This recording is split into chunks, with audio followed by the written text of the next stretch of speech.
What's up, YouTube family? It's your boy Abdul, and today I made a Cubano.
Alright, so the trick to the best penne is cooking it first and then baking it.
Hey guys, I'm here now, and guess what?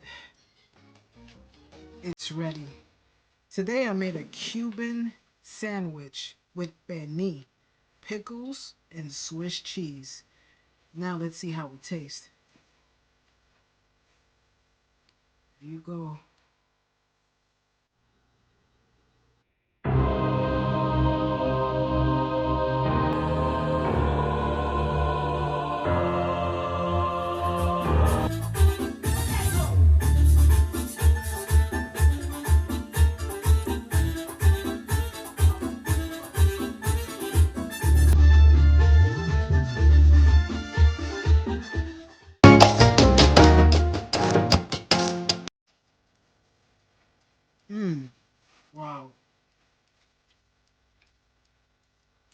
You could taste the ham. You could taste the dill pickle. You could taste the panini, the crunchiness in the bread. Wow. Guys, you definitely gotta try this. Go to Trader Joe's, get you a can of jackfruit, and take advantage of the opportunity, guys. Look at this. Looks just like panini, right? Can't even tell. Mmm. Hope everybody's safe and staying corona free. Stay in the house, guys. Watch some YouTube, play some video games, and try to do something so you don't get bored. Please hit that like button, subscribe, and definitely share this video. Peace.